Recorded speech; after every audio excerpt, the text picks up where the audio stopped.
If you're a reader planning to ask for one device this Christmas, or you're shopping for the book lover in your life, then I hope this video will help you decide which device is best for their reading style, the iPad or the Kindle. I do have a very in-depth iPad versus Kindle comparison video from last year that talks a little bit more about my personal experience because I do own both, and it also gives a very detailed list of the pros and cons for each in a more general sense. Honestly, you cannot go wrong with either, and it's just going to be depending on the type of reader that you are or that you're shopping for. And there are two main archetypes of readers that I think that each device is perfect for. The first being more creative types who maybe read a little bit more casually and also enjoy a lot of other different types of media consumption and hobbies. And then second, maybe a little less of a tech savvy person, but someone who is a very avid reader who wants a very simple, distraction-free reading experience. So let's dive into the iPad and Kindle comparison for these two very different types of readers.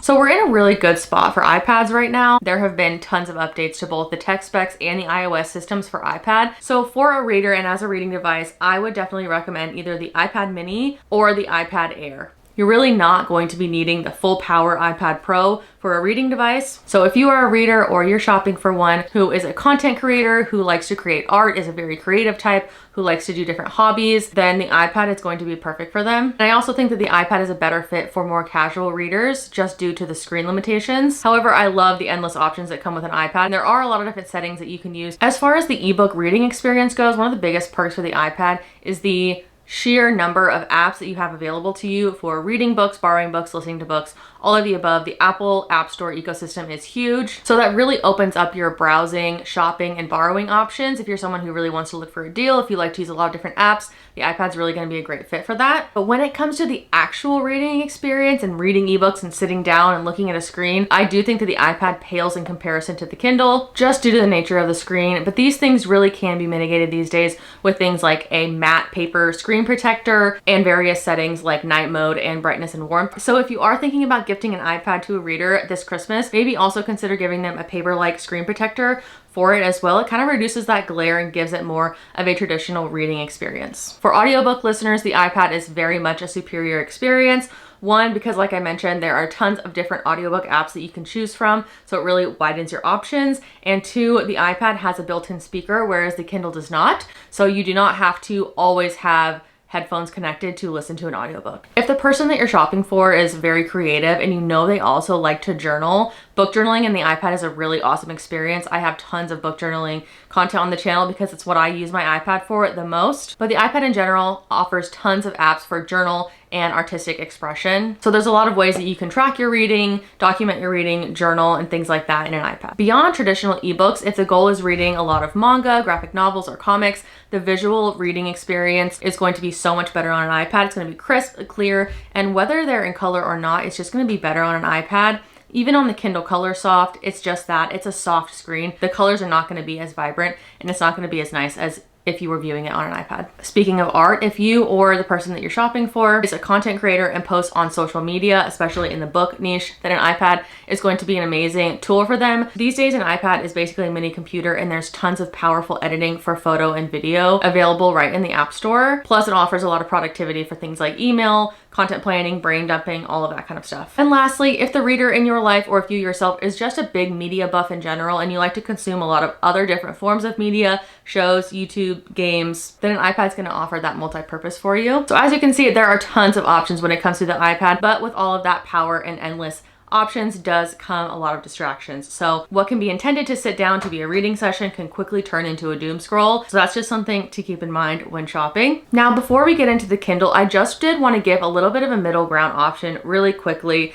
I am not that familiar with the Amazon Fire tablets, but they are something that's kind of a middle ground. They are much, much, much more affordable than an iPad. Keep in mind, I'm filming this before Black Friday in 2025, so that is a really affordable price for a tablet. Keep in mind, because of that lower price point, they are much more limited in power and the types of apps that you can have. You are tied to the Amazon ecosystem, including the Amazon App Store. So there's not as many options there as the Apple Store, which is seemingly endless, but with that little bit of a lower power behind the tablet, it does have a lot longer battery life than a traditional iPad. It's not going to have a good of battery life as a traditional Kindle, which we will get into, but it does have a built-in Kindle app integration because it's an Amazon Kindle device, and you're still gonna have that streamlined Amazon Kindle Unlimited ecosystem that might be a nice option.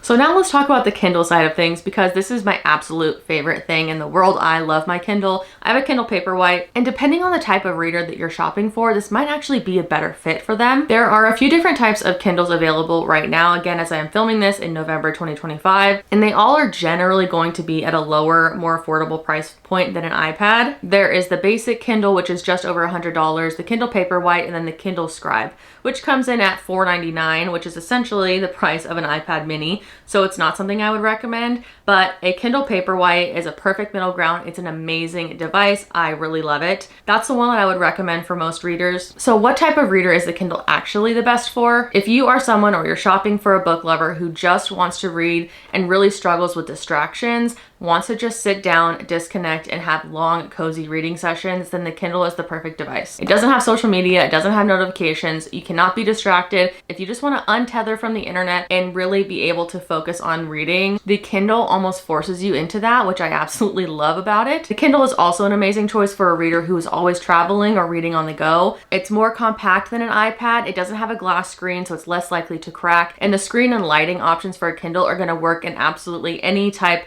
of environment or lighting situation that you can imagine. So whether that's reading in bed, you are on a bright beach, you're on a dimly lit plane, anything like that, a Kindle is always going to be a comfortable reading experience with no external light needed. Speaking of just the general reading experience and the screen on a Kindle, it is always going to be better than an iPad in my opinion. The e-ink screen is extremely easy on the eyes. It's much more comfortable on the hands and wrists to hold and read. And something to keep in mind is that the Kindle is tied to the Amazon Kindle Shop ebook ecosystem, which does have its negative drawbacks, I will say, but it's also a positive thing.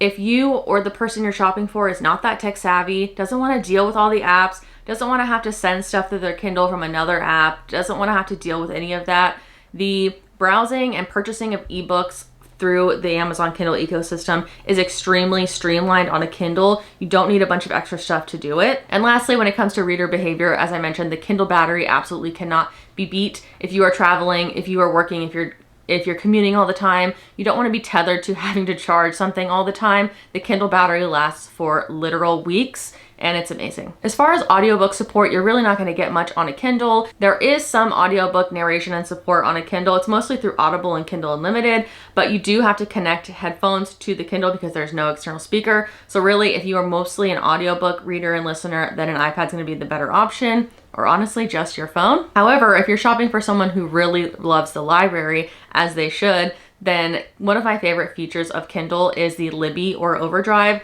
integration. It's very simple to just open up your phone. You connect your library, you connect your Amazon app, and through the Libby app, you can borrow ebooks for free and send them directly to your Kindle with just a few taps. It's one of the best features on the Kindle for sure. It's amazing and my most used way that I read books on my Kindle. When it comes to graphic novels and manga, you absolutely can read them on the Kindle, but the grayscale screen is really not going to be the best experience. If you just want to kind of read them every once in a while, then it's definitely worth it on the Kindle. But if that's something that you really do excessively, the iPad is going to be a much crisper and more pleasing visual experience. So the Kindle really is the perfect device if you just want a cozy, distraction-free reading device. You don't want a bunch of other stuff. You don't want to be distracted by social media. You want something that's the most comfortable for long sessions of reading, then the Kindle is definitely the option to go with. Or if you're shopping for someone who is not that tech savvy, or maybe even a child who you don't want to have to monitor their activity as much as you would on something like an iPad that's connected to the internet,